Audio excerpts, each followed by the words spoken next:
하나님께서 우리에게 주시는 말씀은 빌립보서 4장 6절과 7절 말씀입니다. 아무것도 염려하지 말고 다만 모든 일에 기도와 간구로 너희 구할 것을 감사함으로 하나님께 아뢰라. 그리하면 모든 지각에 뛰어난 하나님의 평강이 그리스도 예수 안에서 너희 마음과 생각을 지키시리라. 한 사냥꾼이 숲에서 곰을 만났대요. 순간 총을 겨누고 방아쇠를 당겼지만 곰을 맞추지 못했습니다. 어느새 사냥꾼 앞으로 다가온 곰, 사냥꾼은 다급히 기도를 합니다. 하나님, 저 곰이 주를 알게 하시고 주를 영접하게 하셔서 그 감동으로 저를 잡아먹지 않게 해주십시오. 그리고 그 기도가 끝난 순간 사냥꾼의 기도를 들은 곰이 갑자기 그 자리에서 무릎을 꿇고 이렇게 기도를 하더래요. 하나님, 일용할 양식을 주셔서 감사합니다. 살려달라고 기도했는데 곰은 감사 기도를 드렸다는 거예요. 수많은 기도들 중에 우리가 하나님께 올려드리는 그 기도들 중에 하나님이 어떤 기도를 제일 기뻐하시는 줄 아세요? 바로 감사 기도라는 거예요. 시편 50편 23절은 이렇게 말씀합니다. 감사로 제사를 드리는 자가 나를 영화롭게 하나니. 우리가 다른 기도가 아니라 하나님 앞에 감사를 드릴 때에 하나님의 이름이 영광 받으시고 하나님이 그 기도를 기뻐 받으시더라는 겁니다. 그러기에 우리 옆에 분과 이렇게 인사해 봅시다. 감사가 우선되기를 바랍니다.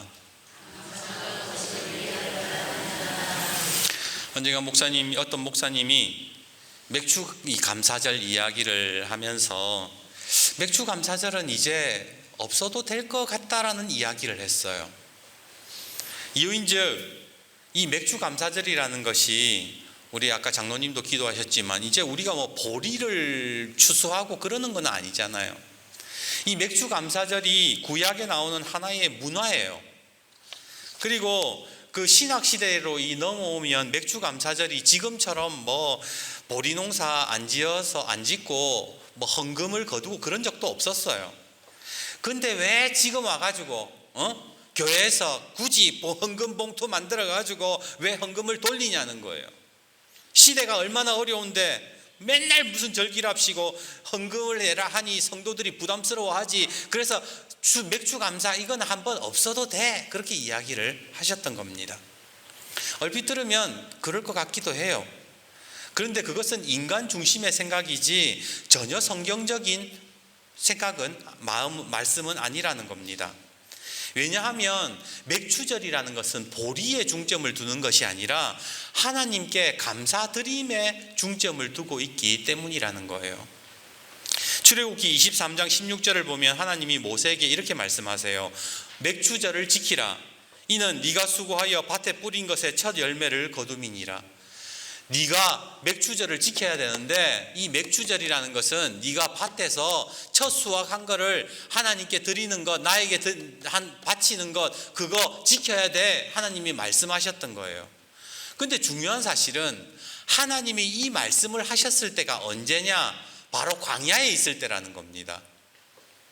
지금 이스라엘이 걷고 있는 광야는 보리가 나는 곳이 아니에요. 게다가 계속 가나안 땅으로 지금 하나님이 약속하신 그 땅으로 가고 있는 중인데 언제 보리 심고 언제 보리 기다리고 언제 추수합니까? 지금 아예 보리를 거둘 수도 없는 상황인데 하나님이 모세한테 야, 맥주절 지켜야 된다 그랬다는 거예요.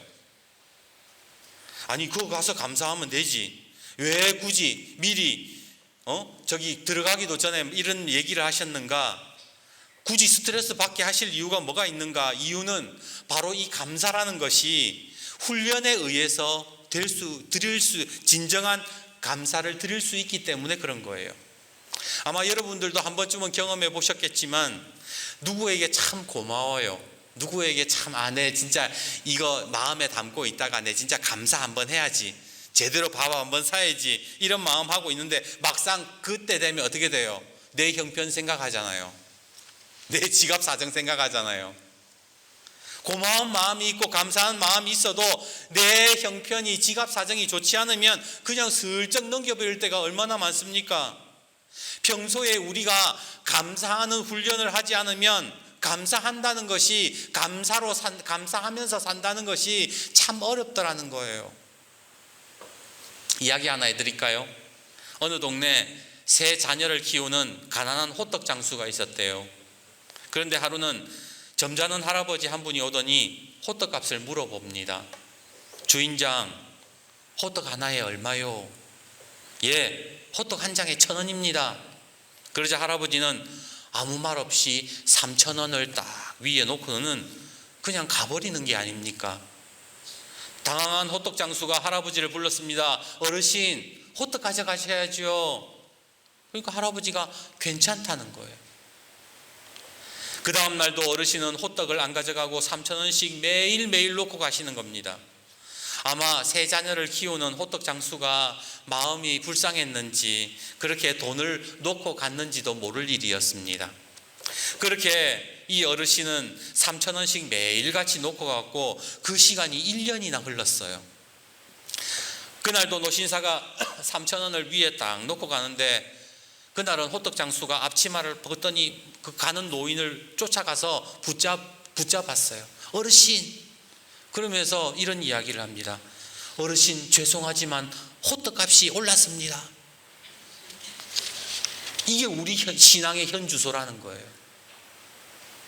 처음에는 하나님 믿는 게 감사하고 하나님의 은혜가 감사하고 그냥 교회에 오는 것만 해도 감사하고 좋았어요. 그런데 어느 순간에 그 은혜가 너무 당연한 거예요. 그리고 하나님 앞에 우리가 기도할 때에 감사하기보다 뭐라 그래요? 호떡값 올랐다는 거예요. 호떡값 올랐다는 거예요.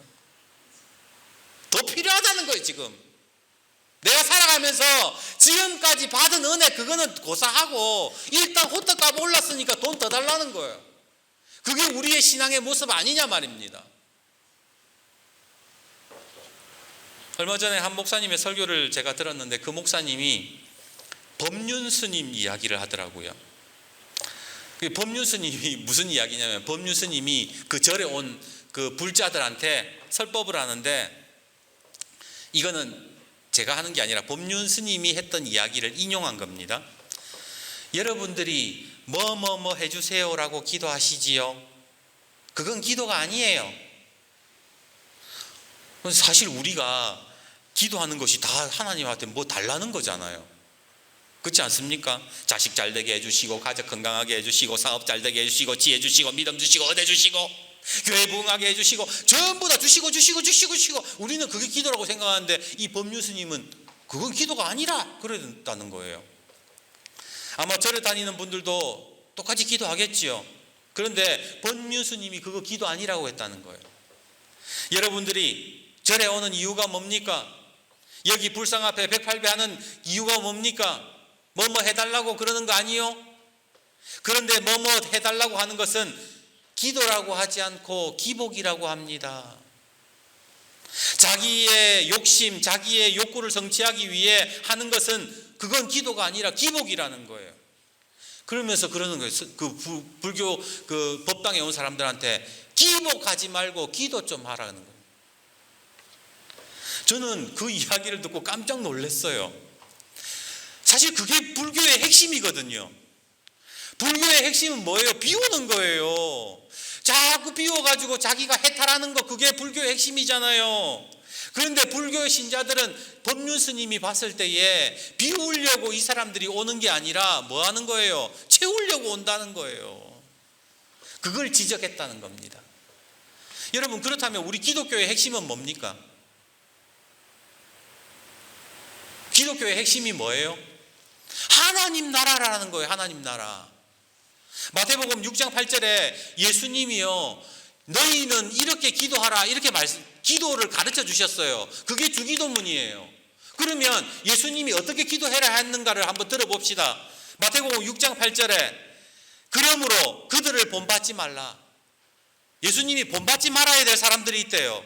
그 사람들이 누군가? 기복하는 사람들이래요. 자기의 욕심을 위해서 기도하는 사람들이에요. 그래서 예수님이 그러므로 그들을 본받지 말라. 구하기 전에 너희에게 있어야 할 것을 하나님 너희 아버지께서 아시느니라.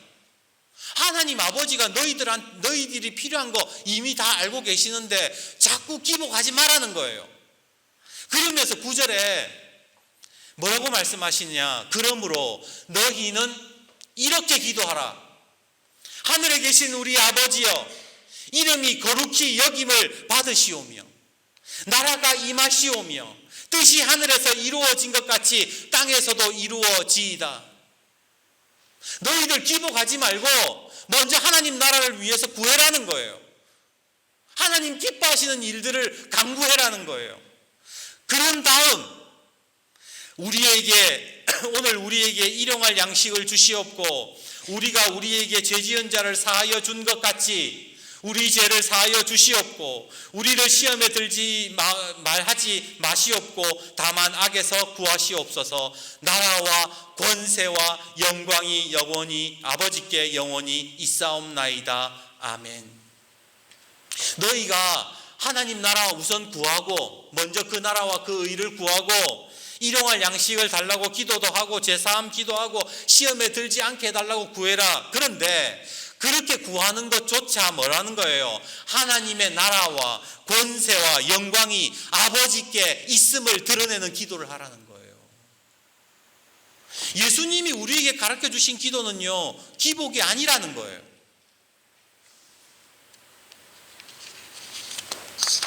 이게 바로 주님이 가르쳐 주신 주기도문이라는 겁니다.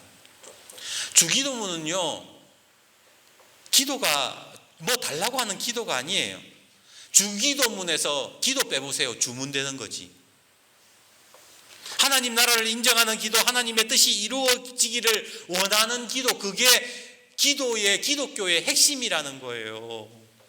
그렇다면 오늘 저와 여러분이 이 말씀 앞에서 곰곰이 내가 했던 기도를 한번 생각해 봅시다. 하나님 나라를 위해서 구하는 기도, 그리고 하나님 영광을 위해서 기도를 하셨습니까? 아니면 계속해서 뭐 달라는 기도만 하셨습니까? 오늘 우리의 기도가 예배당에 와서 하나님 호떡값 올랐습니다 라고 하는 기도는 아닐까요? 근데 말씀을 묵상하면서 제가 좀 헷갈려요. 그럼 도대체 어떤 기도를 해야 하나님이 기뻐하시는 기도고 어떤 기도가 그러면 이런 기도는 잘못된 기도인가? 이런 기도 여태까지 내가 하라 그랬는데 하나님 건강하게 해주세요. 자녀 잘 되게 해주세요. 그게 기복인가? 기도인가? 헷갈리잖아요. 사실 자녀와 건강을 위해서 기도하는 거 나쁜 거 아니에요. 하나님의 자녀가 복받고 누리는 거 그 하나님이 원하시는 일이잖아요. 하나님이 잘못되기를 원하시겠어요? 그런데 매번 기도할 때마다 이게 기복인가? 이게 기도인가? 고민할 수도 없고 대체 어떻게 기도를 해야 이게 기복인지 기도인지 우리가 어떻게 구분을 할 수 있겠습니까? 제가 그 답을 오늘 알려드릴게요. 오늘 예배당에 들어오시면서 조그마한 과자 하나 받으셨죠? 주보하고 같이 받으셨죠, 이거? 제가 설교하려고 이거 인터넷으로 주문했어요. 뭐 그렇게 비싼 거는 아니에요. 이 과자의 이름은 다마고 보로라는 계란 과자예요. 계란 과자. 이 과자를 만든 사람이 어떤 사람이냐? 다케다 와헤이라는 사람인데 이 과자를 만든 사람이 이 다케다 와헤이 씨는 일본의 워렌 버핏이라고 불릴 만큼 투자를 엄청 잘한 사람이에요. 엄청 부자예요. 타의 추종을 불허할 만큼 대단한 사업가인데 이 다케다 씨가 이렇게 성공하기까지 발판을 마련해 준 게 바로 이 계란 과자라는 거예요. 갑자기 맛이 좀 궁금하죠? 도대체 얼마나 대단한 과자이길래. 그래서 제가 설교를 해야 되니까 먼저 먹어봤어요. 한두 개씩 먹어봤는데 좀 아니야. 와 맛있다 이런 것도 아니고 이게 뭐지? 여러분들 나중에 한번 드셔보세요. 이게 뭐 과자도 아닌 것이 뭐 불량식품도 아닌 것이 뭐 이상해요. 일본에서 엄청 유명한 과자라 그래서 기대했는데 우리나라 과자보다 영 못해요. 그런데 참 감동적인 것은 이 과자 안에 어마어마한 이야기가 들어가 있다는 겁니다. 제가 뭐 꼭 장사하는 사람 같네. 꼭 한 번만 먹어봐 뭐 이런 거. 어떤 이야기가 담겨 있는가? 첫 번째, 이 계란 과자는요, 무조건 유기농 계란만 쓴다라는 스토리가 담겨 있어요. 사실 이 기업, 원래 기업이 장사를 하는 목적이 뭐예요? 돈 벌기 위함이잖아요. 그러면 계란 이 맛도 별로 없는 거 유기농 쓰나 양계장 계란 아무거나 쓰나 무슨 맛의 차이가 있겠습니까? 그런데 이 다케다시는요, 이 계란 과자는 애들이 먹기 때문에 무조건 유기농 써야 된다. 일반 시중보다 3배나 비싼 유정란과 북해도산 감자만을 고집하면서 만들었다는 거예요. 두 번째, 이 계란 과자를 만들 때에 모든 직원이 이 과자한테 대고 인사를 한다는 거예요. 아리가또! 무슨 말이에요? 감사합니다 라는 말을 한다는 거예요. 이게 한 번만 하는 게 아니에요. 계란 한 번 만들면서 아리가또 이게 아니고, 계란을 처음에 깨고 반죽하고 굽고 만드는 모든 과정 속에서 아리가또 계속 그런다는 거예요. 그래서 한 번에 한 직원이 3,000번 아리가또를 외친대요. 다케다시 책에서 이런 말을 합니다. 하루에 3,000번씩 감사합니다라고 말해 보십시오. 분명 당신의 인생이 바뀔 것입니다. 왜냐하면 감사합니다라고 소리내어 말을 하다 보면 자연스럽게 웃는 얼굴을 하게 되고, 그러면 좋은 기운이 생겨나기 때문입니다.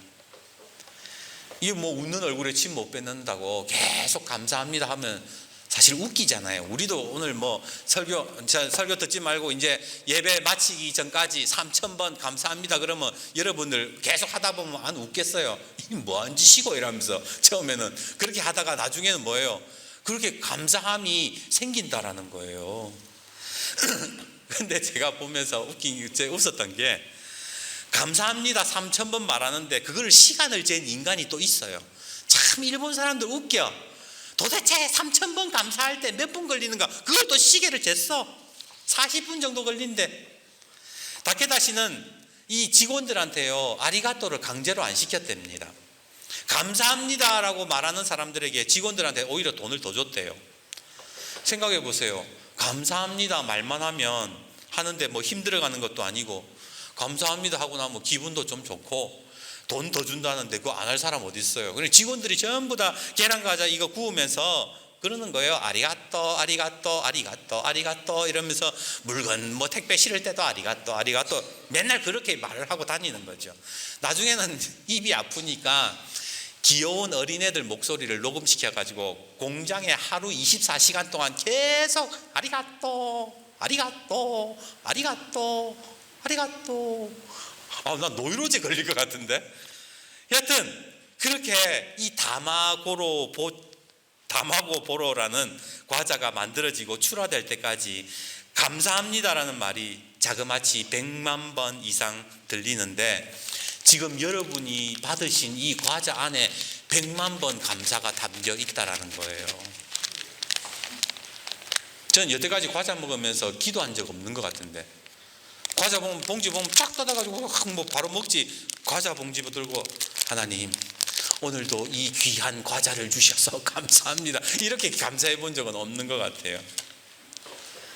근데 이 조그마한 과자 속에 수많은 사람의 감사가 담겨 있다는 생각을 해보니까 왠지 의미가 다르게 느껴지는 거예요. 물론 그래서 제가 2봉지 먹었거든요. 주문해가지고 한 봉지는 그냥 먹고 한 봉지는 의미를 생각하면서 먹고, 맛이 달라지지는 않았어요. 근데 마음이 좀 달라졌어요. 특별한 맛이 있는 것은 아니지만 적어도 몸에는 해롭지 않겠구나. 두 번째, 이런 과자라면 진짜 내 새끼가 먹어도 괜찮겠다. 그렇게 이 이름도 어렵네요. 다마고 보로라는 과자가 국민 과자가 됐다라는 겁니다. 사랑하는 여러분, 이런 보잘것없는 과자에도 감사함이 들어가면 달라지는데, 사람이 감사하기 시작하면 오죽하겠습니까? 감사함을 하나님께 올려드린다면 그 인생이 어떻게 되겠냐 말입니다. 오늘 기복과 기도의 기준이 되는 게 뭐냐? 감사함에 있다라는 거예요. 하나님 앞에 감사함 없이 하나님 호떡가 몰랐습니다. 호떡가 몰랐습니다. 호떡가 몰랐습니다. 이렇게 말하는 건 뭐예요? 기복이라는 거예요. 그런데 지금까지 하나님께서 나에게 베풀어 주신 은혜를 생각하면서 마음 깊은 감사를 담고 하나님 나라를 생각하면서 하나님께 구할 때 그것은 기도가 되더라는 겁니다. 기독교의 핵심은 하나님 나라에 있다고 했습니다.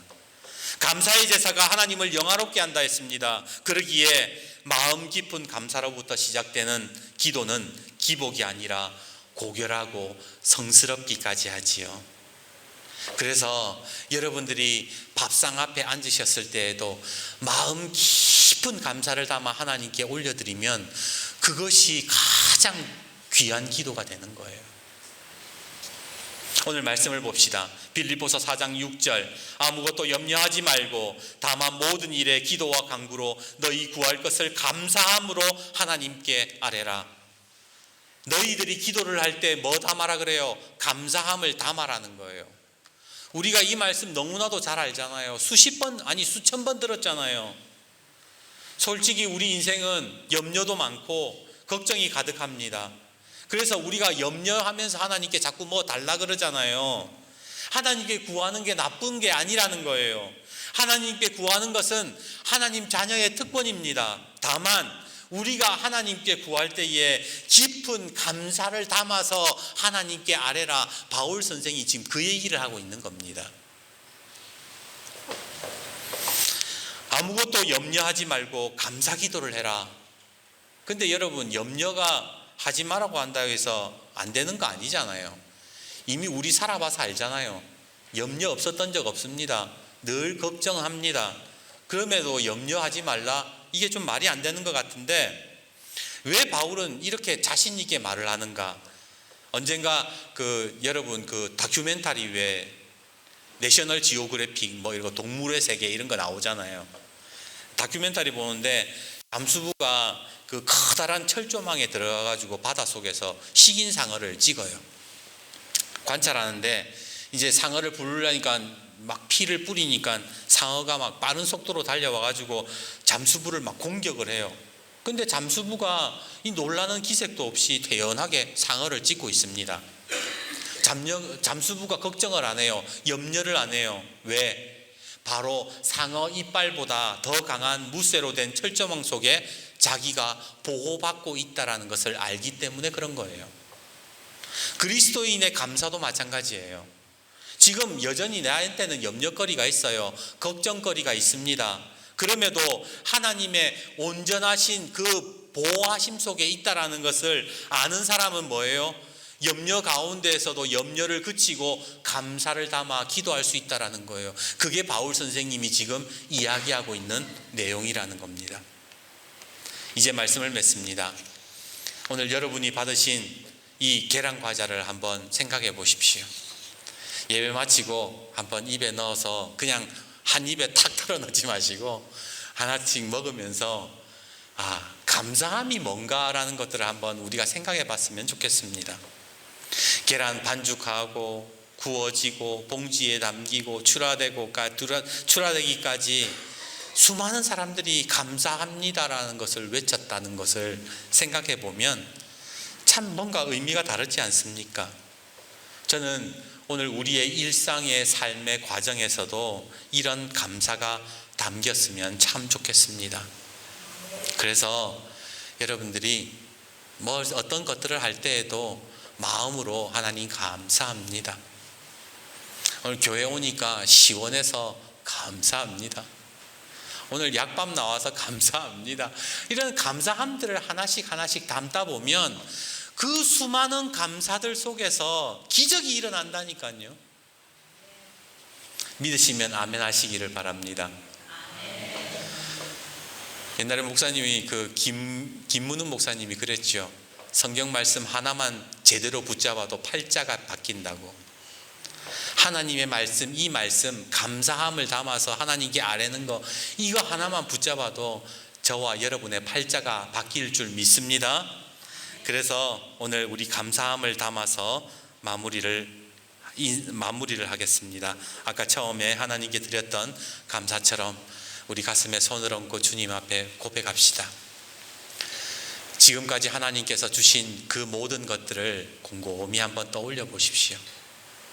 그리고 그 하나님께서 주셨던 것들을 생각하면서 그것들이 생각날 때마다 하나님 감사합니다. 하나님께서 이렇게 해주셔서 감사합니다. 이런 감사거리를 먼저 찾기를 원합니다. 한번 제가 한 1분 정도 시간을 드릴 테니까 한번 하나님께 감사거리를 생각하면서 그때마다 깊은 마음을 담아 하나님께 감사를 한번 드려봅시다. 오늘 이런 감사거리가 계속해서 나오는 저와 여러분이 되기를 원하고 또 우리 성도님들끼리 인사하고 마치겠습니다. 우리 옆에 분 보면서 깊은 마음을 담아서 사랑하는 마음으로 인사합시다. 감사합니다.